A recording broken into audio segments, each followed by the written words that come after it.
The Auburn Express.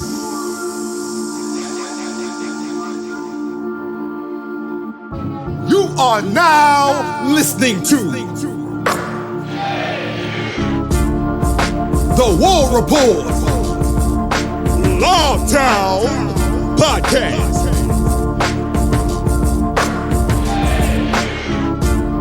With your boy Ike Jones.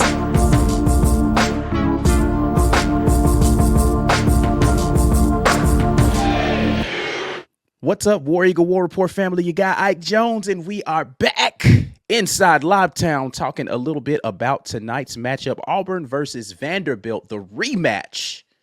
Let's get in here and discuss what we've got going on. Hopefully everyone is having a good Wednesday. Hopefully if you are on the road to Auburn today, you will have a safe travel there.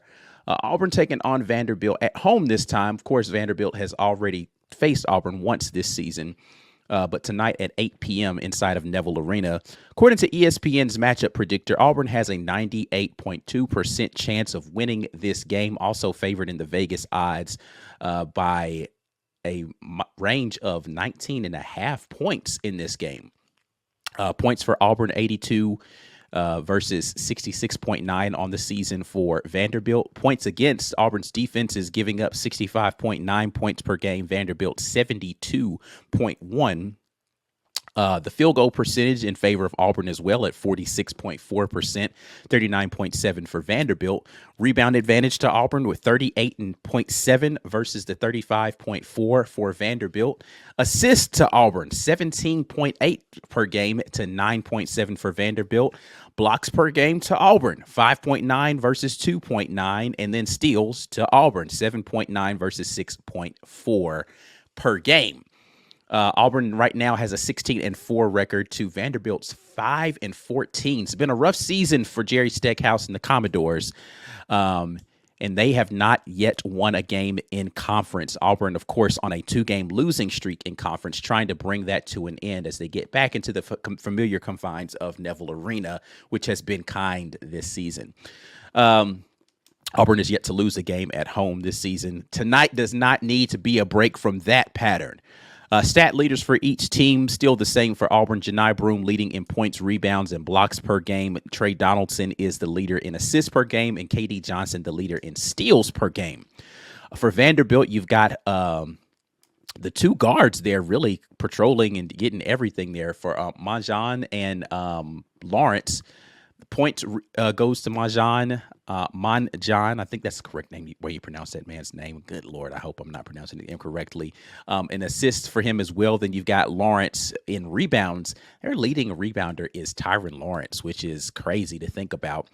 He is really Mr. Do Everything for that team. He's leading in steals as well. And then you've got Carter Lang, who is the leader in blocks per game for them. When you look at the last game, though, because we do have some familiarity in this season with the team, Auburn won that game 80-65 there at Vanderbilt. Auburn, of course, shot 46% on that game, and Vanderbilt shot 37.7. Three-pointers, Auburn shot 32%. Vandy only shot 22.2% in that game. Free throws, Auburn shot 81.8. Really good shooting night. I'm thinking back about that game. This is the game where Jay Will didn't miss a shot. Auburn had a really good shooting night, uncharacteristically for Auburn on the road this year. Really good shooting night. 81.1% from the free throw line to Vandy's 70%. Rebounds, Auburn had a 9-rebound edge. The issue really was on the offensive glass, and this has just kind of been a thing that Coach Perlis said has been an issue for this team on the season. Vanderbilt was able to get 13 offensive rebounds. Now, Auburn did pull down 14 themselves, but only a 1-rebound disparity or difference between the two teams on the offensive glass. That's something that Auburn has to do a better job of. And we look at the film on the team. It's really the effort on the glass has just been kind of lackluster, and we'll look into some more of that stuff probably as we get into the next road matchup, which is Ole Miss this weekend. We'll probably look at some film on that. Assist to turnover ratio for each team. Auburn had 13 assists to 10 turnovers. Probably need to get the assists up a little bit higher than that if you're going to turn over the ball over 10 times, but not bad. Vanderbilt, conversely, had 4 assists to the 11 turnovers that they had in that game. Actually, that's a low turnover number. Vanderbilt took care of the ball relatively well in the game. So Auburn needs to do a little bit better job of increasing the assist to turnover ratio, and they've been good at home for being able to do that sort of thing. For the season, the leaders for this team, of course, have been Ezra Majan and Tyron Lawrence. We've already talked about that a little bit. Those two guys came out hot in the first half of that game. Vanderbilt actually had a lead at some point in that game early, and both of those young men were really out there producing some turnovers early. I remember the early steal that Ezra got from Trey in the open floor. Tyron Lawrence and he both had a couple of threes that they hit early in the game. They were able to do some things. For me, the guy who really was the one who was really giving Auburn problems outside of Tyron Lawrence offensively was Rivera Torres. Like, he was in foul trouble, but when he was able to get into the game later, he's a bigger guard. He can shoot up over the top, has a good mid-range, got a good feel for how to get to his shot. I think if Auburn is going to do well in this game, they have to figure out a way to keep that young man from getting his shots, because he was able to get to his spots pretty easily and get some shots up against Auburn late in that game. So I'd be interested to see how Coach Stack decides to utilize him in this game to get them some different looks at the basket, whether or not they're going to try to put him in more ISO action. So Rivera Torres on the season only averaging 8.6 points per game, but he did well in the last contest versus Auburn. Let's take a look at kind of what his line was in that game. Off of the bench, he was 4 of 7 shooting, 6 of 6 from the free throw line for 14 points. He was their second leading scorer in the game. I think because he was in foul trouble, of course, again, that's what kind of kept him off of the floor. He had 4 fouls in the game. I think he would have had a much bigger game if he hadn't gotten in foul trouble. So I would look for him to have a good game tonight. I think that the game plan for them is going to be to attempt to get that young man going because of what he was able to do offensively versus Auburn in the first game.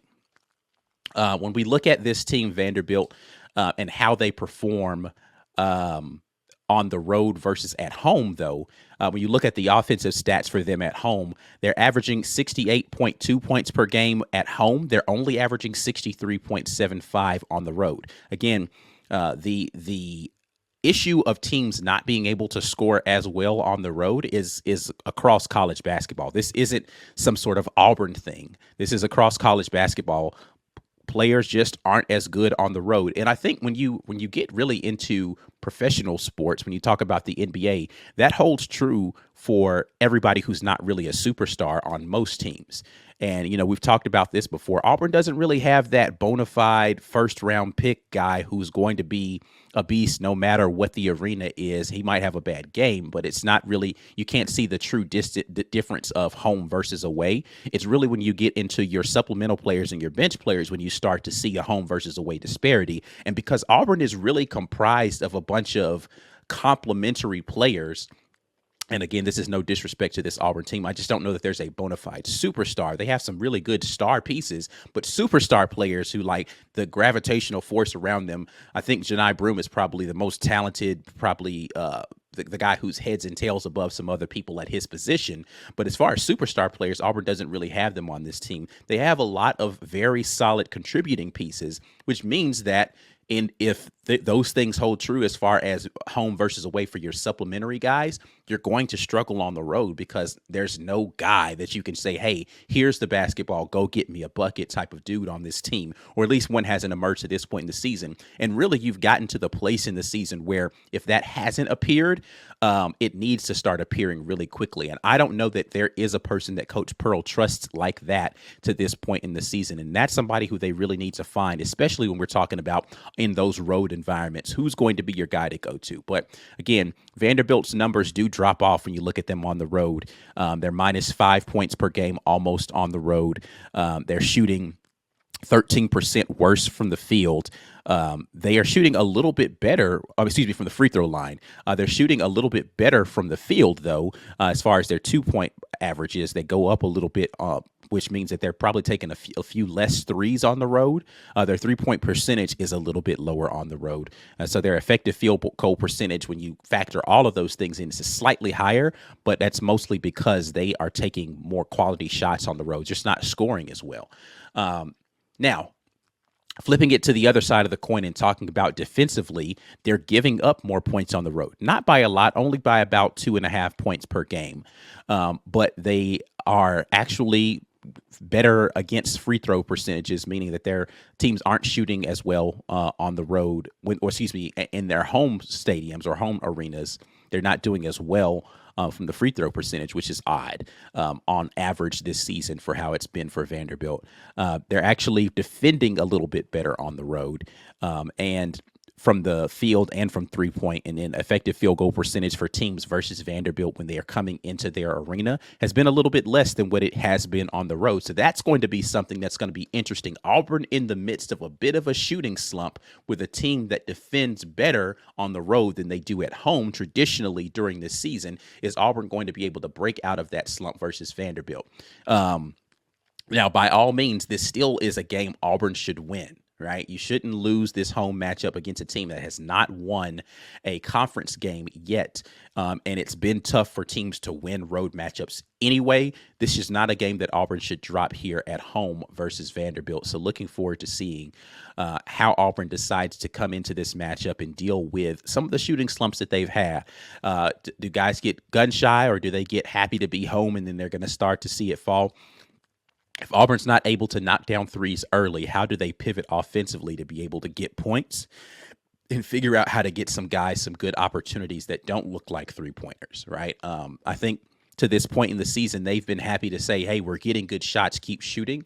But are there going to be guys that say, hey, we're getting good shots, let's go get better ones and try to get to, something a little bit more high percentage without overpassing, right? I think that's the tendency when guys you either say, hey, I'm going to shoot my way out of this slump, or they get into an overpassing scenario where they're passing up quality shots to try to get better shots, as opposed to saying, hey, let's put our head down, get to the basket, see if we can get to the free throw line, or let's, try to get the ball inside a little bit more to our post players, Janai Broom, Jay Will down on the block, and see if they can get some more quality looks. A guy tonight that I really need to see get out of the shooting slump that he's been in these last couple of games. The road was not kind to him, is Chad Baker-Mazara. I think he needs a good game to bounce back for himself. So I'm looking forward to seeing how he did. He did well the first game against them on the road as far as just not taking bad shots. He didn't score a bunch of points, but I think he had a really efficient game on the road. He only scored 5 points versus Vandy. But Chad has been in a bit of an offensive slump. He needs to break out of that in a big way. So looking forward to seeing what he does. I don't know that you're going to get another 21-point game from Jalen Williams tonight. So who else is going to be able to step up? Janai had 15 in that first game versus them.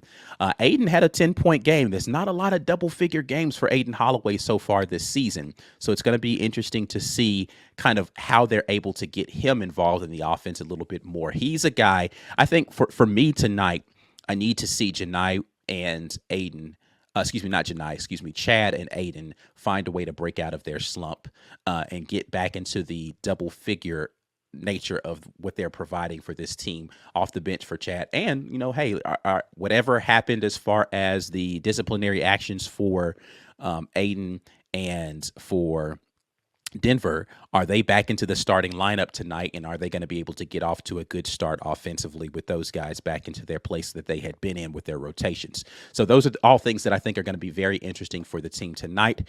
But let's see what you guys are talking about. Always looking forward to hearing what you are talking about right here inside of LAUB Town. Appreciate you guys jumping in here with me on a Wednesday, talking a little Auburn basketball. TK jumps in and says, think we take our frustration out on Vandy. Too bad.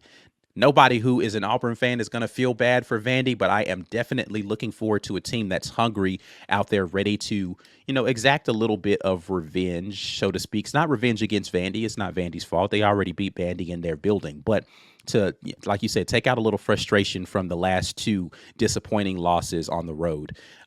Vandy might be walking into a buzzsaw if that's the case. Riley Mobley jumps in and says he didn't like KD guarding him. I think this is in reference to talking about Torres, Rivera Torres, and the defense that KD had on him. Those two, it was a little contentious, but KD gets under people's skin because he's just such a he closes distance on players a lot. KD actually, I think, was in foul trouble in this game, if I'm not mistaken. Let's take a look at what the foul situation was for Mr. Johnson. Had 4 personal fouls in this game, almost fouled out. It was a situation where he was getting a couple of fouls on him in kind of the open floor, and he was bothering him quite a bit. So it's going to be, I think, the assignment that will likely happen when they get into things is going to be KD and Denver will have the primary assignment of trying to keep him under wraps, just because he's got a little more size advantage on Aiden and Trey. So I'd expect to see that matchup, and even probably rotating Chris Moore over on him a little bit. But Vandy's going to try to get into some action where they're going to be switching guys out on him to try to get shorter guys, because he does do a good job of shooting over the top from the mid-range. So having a taller defender on him is going to help disrupt that a little bit. But he is good. He's crafty with being able to get his shot off. I did like what I saw from his game. And he's a true freshman, right? So it's not like he's a guy who's, had a lot of time. He's got a lot of confidence, though. But again, this is on the road. So is he going to be able to reproduce that sort of activity on the road? We shall see. Ant Robinson jumps in and says, we have to let Broom eat 2 games and you stopped feeding him.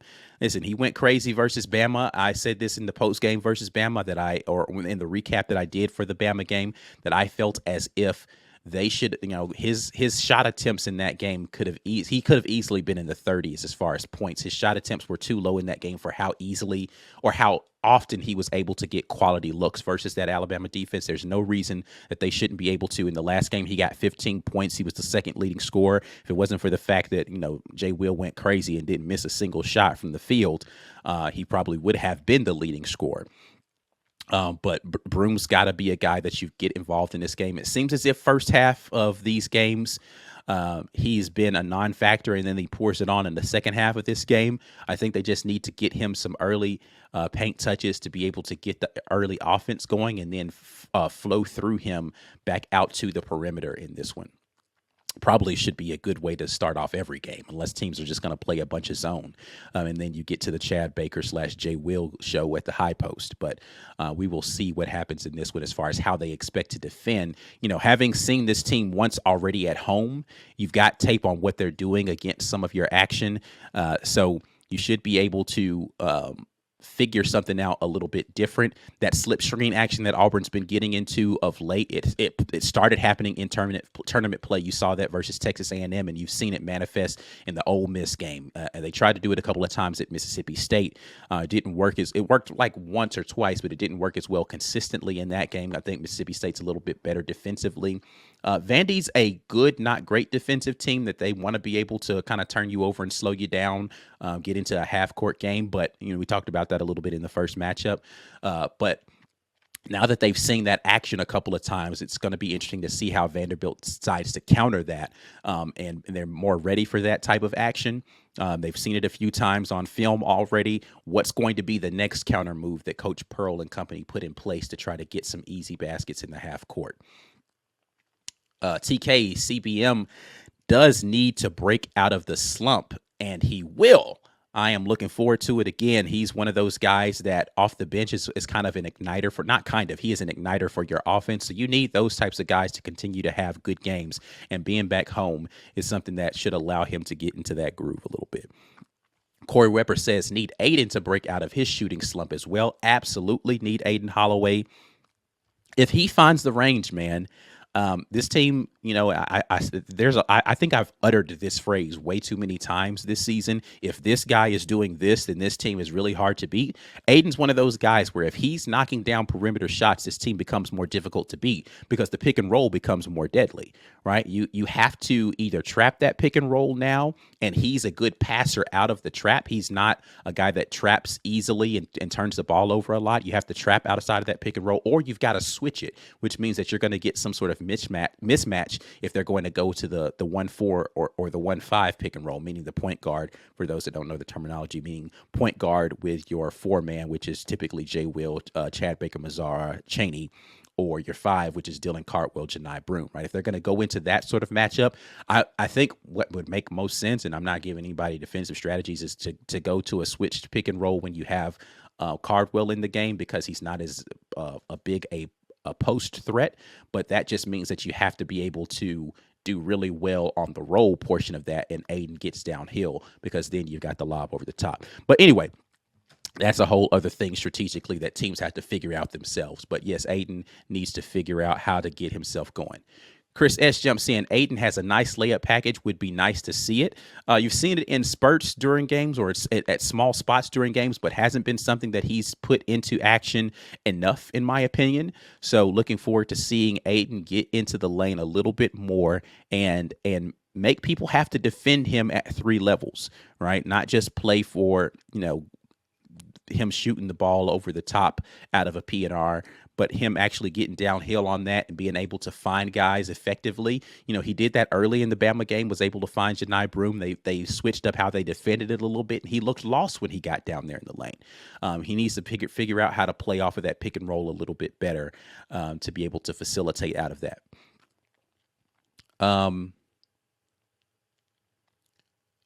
Let's see here.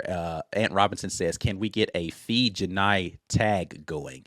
Hey, listen, I'd love to see them figure out how to get that young man more opportunities. I think the big thing for Janai, and I've talked about this before, is figuring out whether or not he can be an effective passer out of that, because he has gotten into trouble just as he starts to make his move and they dig down on the post, him, getting turnovers in those scenarios because he hasn't been protective of the ball in the way that you would like for him to be. But he has been an effective passer out of that as well. So it's kind of been feast or famine with Janai, because if he's passing well out of it and people are knocking shots down, your offense becomes really difficult to guard. But if he's feeling as if guys aren't knocking it down and he's got to go produce shots, him going quickly out of that is one thing, right? Survey, get the ball, survey. Are they coming? If they're not, then I need to go quickly before they double team comes.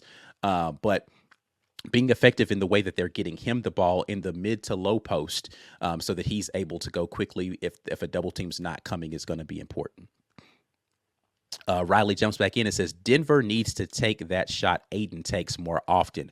What the shot that you're talking about is the off of the pick and roll action where he's coming behind and the guard is going under on that, and he's shooting over the top from about 2 to 3 feet. That is a shot that Denver takes, and he probably makes a fairly good percentage of them. And I wouldn't be mad at him taking a few more of those per game to be able to get himself going.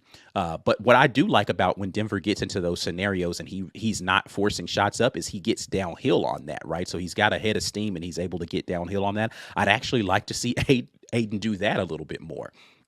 So, yeah, I'd like to see Denver figure out how to get that 3-point shot going a little bit more and get himself offensively into the games. There's opportunities that are there. They just have to take advantage of them. Chris S. says, I'd be okay if Janai took 5 combined threes for the rest of the year. He's shooting a decent percentage so far in SEC play, but I would be lying if I didn't tell you that every time that he took one, I'd start to cringe a little bit like, oh, no, Janai, don't take that. But then he knocks it down and you're like, all right, well, hey, but if he's worked on it and that's something that they need to see him be able to do a little bit more at the next level, I'm not mad at it. I think he just needs to pick his spots well. And I do think he's done a good job of not forcing it in bad scenarios. The one late in versus Mississippi State, I was like, no, okay, he made it. Never mind. Right. Because there was a tightly contested game. The one he took early versus Bama, you don't feel any kind of way about it. You just kind of figure, okay, he's getting himself into the flow, and he made it, right? So definitely been one of those things where he's found the right spots to take those shots, and he's making a good percentage. Let's see here. Corey says, we don't need logo threes with 18 seconds left on the shot clock. I think if you're not shooting it well, that's probably not the best thing to do. I'm not opposed to logo threes for guys who can make them, but I think it's about picking the right spots, and I do think it's really more so about the times that some of those come than I am mad about the shot itself. Because again, of course, if you're making it, then what are you going to say, right? You have to kind of let guys be who they are offensively so that they have confidence to take and make shots. So it's a fine line between a bad shot and a shot that you can make that's open for you. And sometimes you just have to allow those guys to shoot their way out of situations. Riley says the pick and roll is Dylan's bread and butter. Absolutely. He's one of the best rim running big men in the country. And we need to, if he's going to be more involved in the game this time, staying out of foul trouble, you're going to see more of that from him this game. So looking forward to seeing how he's able to get himself active in this game and feed off of the energy of the crowd. He just kind of, he wasn't in the game very much versus Mississippi State because of the foul trouble, but even when he was in there, his energy didn't seem to be the typical Dylan Cardwell energy. So hopefully he's able to be back to more of himself now that he's back at home. All right. That's all I got for you guys in terms of just statistical breakdowns and that sort of thing. We'll definitely be back with a post-game show. So I'm going to sign off everybody who is not a member, and we're going to get into some film review here from our members. So if you are taking a look at this video content as a non-member, thank you so much for watching this. Like the video, subscribe to the channel, share this, and we will be back at you for the post-game. War Eagle to y'all.